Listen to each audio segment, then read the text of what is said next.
Muling iginiit ni Pangulong Bongbong Marcos na tanging economic provisions lang ang nais niyang baguhin sa ating konstitusyon. May panawagan din si PBBM sa mga nagpaplanong ihiwalay sa Pilipinas ang Mindanao. Nasa frontline ng balitang yan si Camille Samonte.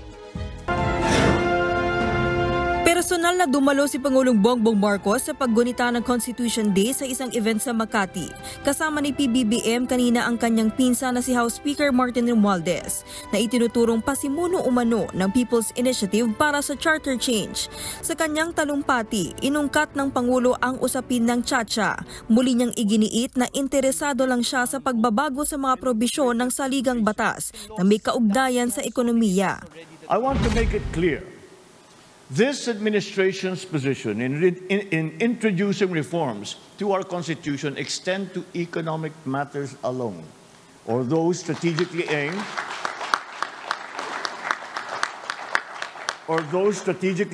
at boosting our country's economy. Nothing more. Paliwanag ni PBBM, nililimitahan daw nito ang pag-unlad ng ating bansa. There are laws that prohibit certain kinds of foreign investment and thus limit our economic potential and our global competitiveness.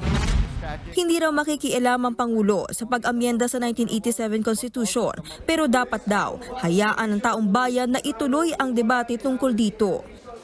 I will neither hinder this dialogue nor encroach on the prerogatives of Congress and the sovereign will of the Filipino people. Dumalo rin sa naturang pagtitipon si retired Chief Justice Renato Puno para sa dating punong mahistrado, posibleng mauwi sa constitutional crisis kung magpapatuloy ang People's Initiative. The siege of political turmoil and may drag us to an unwanted constitutional crisis.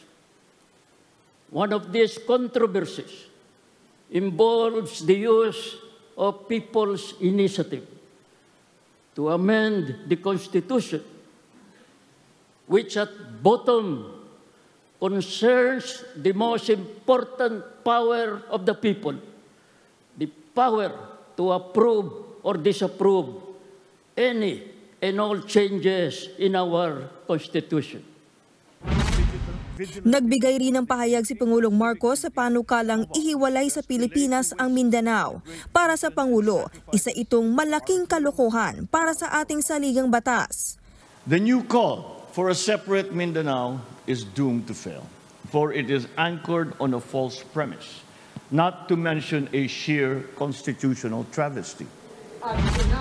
Kamakailan lang nang palutangin ni dating Pangulong Rodrigo Duterte ang paghiwalay ng Mindanao. Panawagan ni PBBM sa mga nagsusulong nito. I strongly appeal to all concerned to stop this call for a separate Mindanao.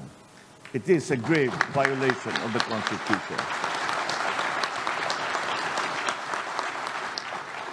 Hindi ito ang bagong Pilipinas na ating hinuhubog.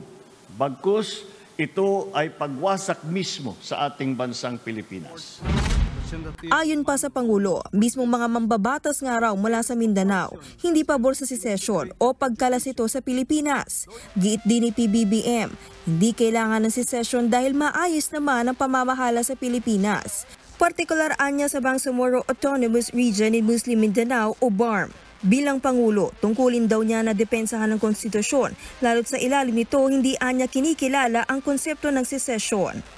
Nagbabalita mula sa Frontline, Camille Samonte, News 5. Mga kapatid, Lucy Cruz Valdez po, maging maalam at may pakialam sa mga napapanahong balita sa bansa.